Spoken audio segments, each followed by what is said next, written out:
76ers stuff. So obviously last night I saw that Embiid and Harden were out. We were an 8-point favorite. We're 8-point underdog. I thought we were going to lose. I mean, without Embiid and Harden, we've talked on the show already about the lack of kind of bench production. So last night kind of gave the floor for a lot of these guys to come alive from the bench. And Miami was at full strength as far as their starting lineup went. I know they were out Gabe Vincent and I forgot there was somebody else they were out with last night. But Thibault, starting lineup with Thibault, Tobias, Niang, and Millsap, and Maxey, of course. Those guys dominated. Maxey had one of his games of his life last night, and the bench contributed. What do you make of last night's 113-106 victory against the Heat, Eric? I think guys just came out and competed. That's what it was about. Of course, most people see the top two players are out. All of a sudden, you think they're going to lose, but those guys now all of a sudden you're motivated. You're going to play. So they came out and they played hard and they competed and they gave themselves a chance to win the basketball game. And that's what happened. At the end of the game, anything can happen and guys are still pros who can make plays and they did their job. Yeah, Tej, what did you notice from that last night? Well, it's funny that, we played them a couple of weeks ago, right? And they beat us by 17. They were missing Lowry and we were missing Harden and they walloped us. They just killed us. And then this game, we're missing both of them and they're missing nobody and we win. So it just shows you like it's game to game, right? It's like any given night. But I love seeing the bench come alive. I love Shake and Court going off last night. That was really nice because we talked about them last week about needing to step up. Tobias Harris with Embiid and Harden out still wasn't a top 3 scorer, wasn't even a top 4 scorer for our team. Maybe that's because he deferred to Cork and Shake and Niang because they were hitting shots. I don't know, but he had 14 points and our 5th highest scorer. In the last 13 games since Harden came over, Toby's only scored more than 16 twice, and he's had more single-digit games than 20-point games, which is extremely alarming. We've talked about Toby many times.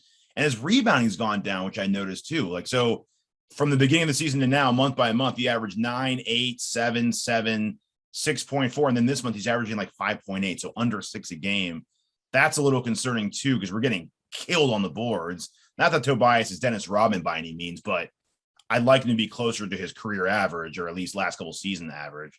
But overall, very satisfying game to watch. It was really fun because Miami Twitter was kicking the shit out of us all day, saying how they're going to dominate us and all the baby pictures and stuff. So it was nice to see them come out and really, really compete and put it on them like that.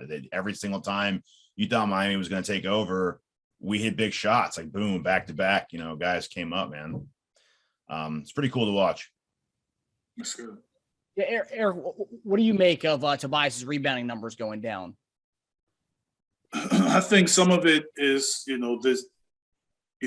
since James has been there, the role change. And I think doing more spotting up will pull you away a little more offensively. As far as defensive rebound, I think it's just got to be a concerted effort on his part to go in there and make it happen. It could be the person you're defending. I mean, if you're defending more guys that are standing behind the 3-point line, that could pull you away versus guys that penetrate or crash the boards.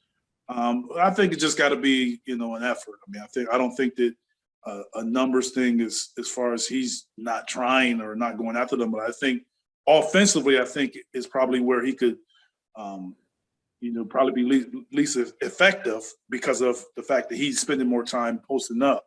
But defensively, I think that he is, along with other guys on the team, have to make a better collective effort to rebound more because other teams have been, affecting us in a huge way. So I think that's going to have to be an effort, something Tobias is going to have to step up and get better, as well as his teammates. It's also probably because, we had Curry who probably averaged 3 rebounds a game. And you go to that from that to Harden who averages 7 or 8. So you have another guy in there kind of yanking those rebounds away from Tobias and not letting him have those numbers. Right. I also wanted to ask you too, I heard Tim Legler today, really heavily criticizing Harden for not showing up yesterday, not playing against Miami twice, and how we need to learn to play against the Eastern Conference top teams, and we're ruining the fan experience. What do you make of that? Well, I mean, that's Tim's personal experience, personal, preference. I think we spoke about guys, missing games, but is it their call? Is it the team's call? If a team say we suggest it, are you to blow it off? Like that's what I just don't understand about how they make their choices of, who's going to play and who's not going to play. Because, if you say if it's a back-to-back, then, play the Miami game and maybe not the game before. So it's just hard to say because you don't know the rhyme or reason of how they choose when guys are going to set out.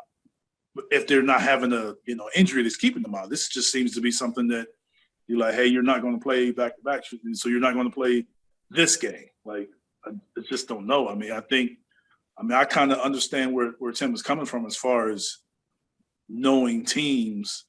But I think that, in most cases, they've played enough basketball. And I think right now the Sixers got to get ready and know each other. And we got to do to get better. Knowing Miami, we could not face Miami. We could, maybe not. But we got to get better as a team. We got to get, down this stretch run and making sure that we're playing our best basketball going into the playoffs. So we talked about this last time of how the starters play a lot. Like we play a lot of minutes, right? The bench doesn't really see it.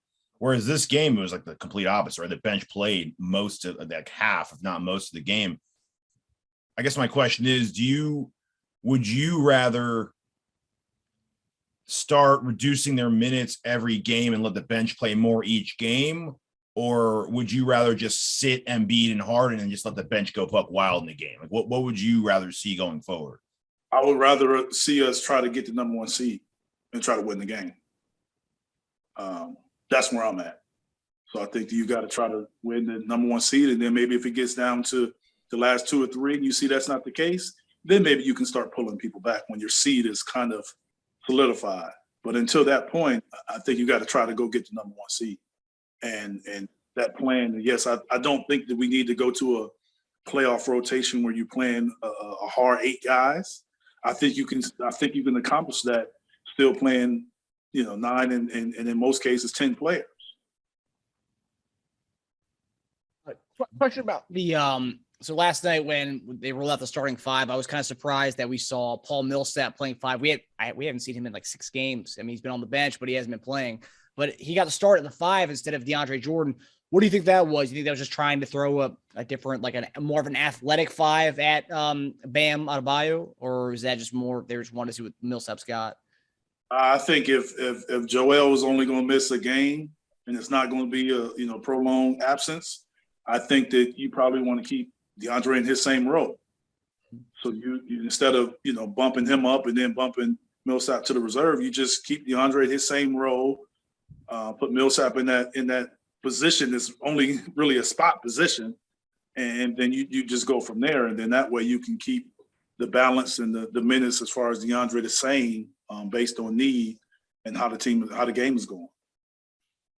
They did that with Howard too, I think a lot too. Whenever it was a 1 or 2 game thing, they just kept Howard, where he was on the bench and then brought someone else to start for a game. They used Tony Bradley in that position. Yeah. Yeah.